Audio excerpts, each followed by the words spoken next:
तरह सज गई है। रामलला की मूर्तियां बनकर तैयार हैं। प्राण प्रतिष्ठा की विधि तय हो चुकी है। अब बस इंतजार है तो 22 जनवरी का, जब 500 सालों के संघर्ष के बाद आखिरकार रामलला अपनी जन्मभूमि पर बने इस भव्य मंदिर में विराजेंगे। हर तरफ खुशी का माहौल है और पूरी दुनिया की नजर अयोध्या पर है।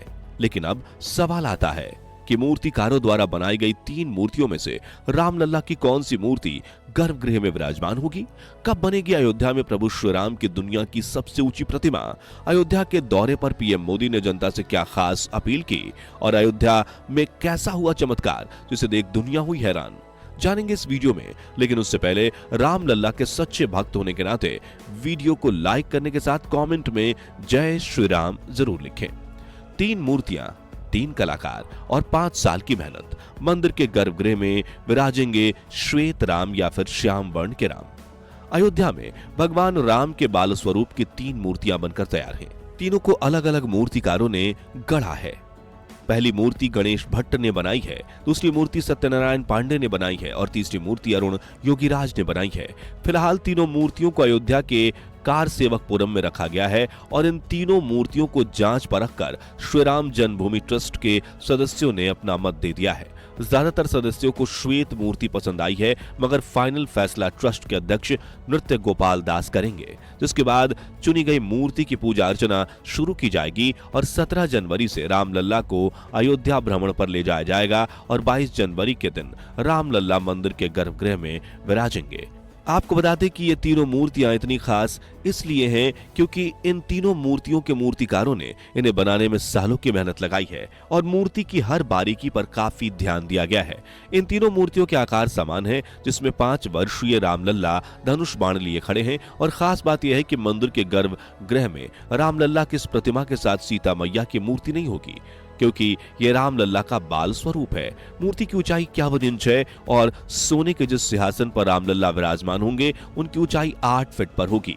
रामलला कमल के पुष्प पर खड़े होंगे और गर्भगृह में इस प्रतिमा को ऐसे ही स्थापित किया जाएगा कि 30 मीटर की दूरी से भी भक्तजन इसका दर्शन कर पाएं। इसके अलावा शायद आप में से काफी कम लोग ही जानते होंगे कि अयोध्या नगरी में प्रभु श्री राम की भव्य प्रतिमा बनाई जा रही है। तकरीबन 181 मीटर ऊंचाई वाली ये प्रतिमा स्टैच्यू ऑफ यूनिटी जितनी ऊंची होगी, लेकिन सिंहासन पर छतरी के साथ इस प्रतिमा की ऊंचाई 251 मीटर होगी।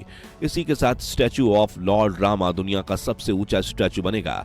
उत्तर प्रदेश सरकार ने यह प्रोजेक्ट स्टैच्यू ऑफ यूनिटी बनाने वाली कंपनी L&T को ही सौंपा है और इस बजट पर तकरीबन 2500 करोड़ रुपए खर्च किए गए हैं। बताया जा रहा है कि स्टैच्यू की डिजाइन तैयार कर दी गई है और सरकार ने शहर के बाहर बड़ी जमीन खरीदने का बजट भी बना लिया है और राम मंदिर के उद्घाटन के बाद इस प्रतिमा को बनाने का काम जोरों शोरों से शुरू होगा। हालांकि इसे बनकर तैयार होने में अगले 3 साल का समय जरूर लग जाएंगे। लाखों श्रद्धालु बल्कि अयोध्या पहुंची वानर सेना और महान जटायु के वंशज ये जोरों से चल रही हैं।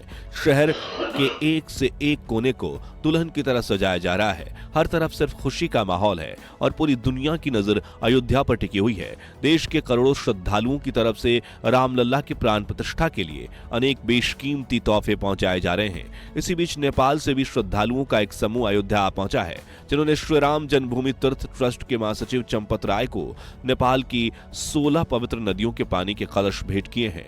इस पवित्र जल को यज्ञशाला में रख दिया गया है और प्राण प्रतिष्ठा के दिन रामलला के अभिषेक में इस जल का इस्तेमाल किया जाएगा।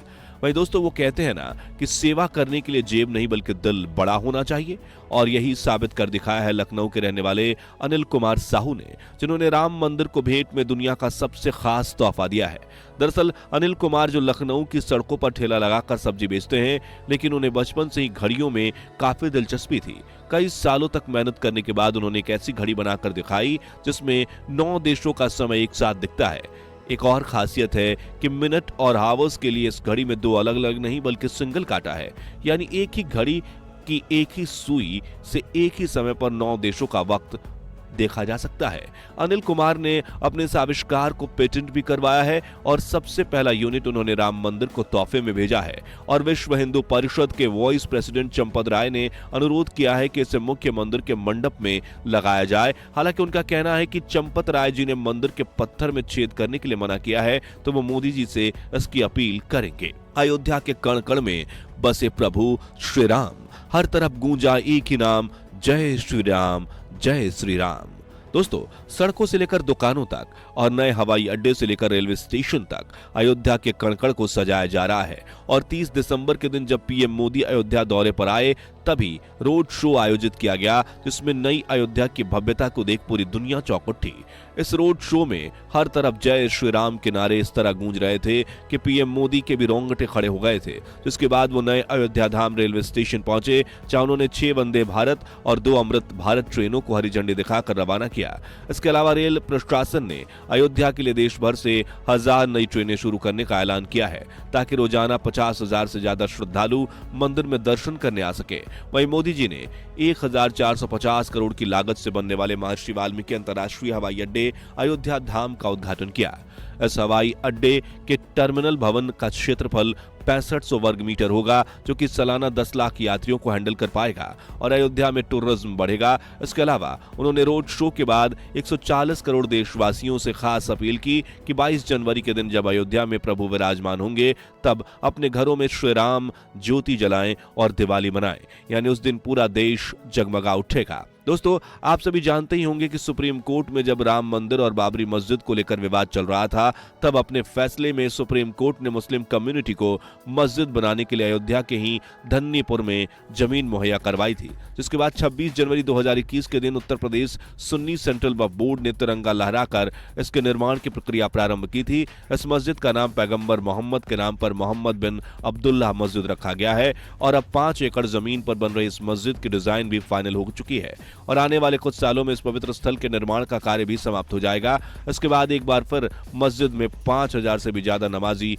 नमाज अदा कर सकेंगे। वहीं इस इलाके में न सिर्फ मस्जिद बल्कि हॉस्पिटल, म्यूजियम, लाइब्रेरी और रोजाना 2000 लोगों को भोजन बनाने के सक्षम कम्युनिटी किचन भी बनाया जा रहा है। बता दें कि मोहम्मद बिन अब्दुल्लाह मस्जिद और राम मंदिर के बीच करीब 25 किलोमीटर का डिस्टेंस है और न सिर्फ मुस्लिम बल्कि हिंदू कम्युनिटी भी इस मस्जिद के निर्माण में सहयोग कर रही है। ठीक वैसे ही जैसे राम मंदिर के निर्माण को देख अयोध्या के मुस्लिम भी खुश हैं। तो दोस्तों, इस तरह अयोध्या नगरी में एक तरफ मस्जिद बन रही है तो दूसरी तरफ राम मंदिर, और इसे ही तो कहते हैं विविधता में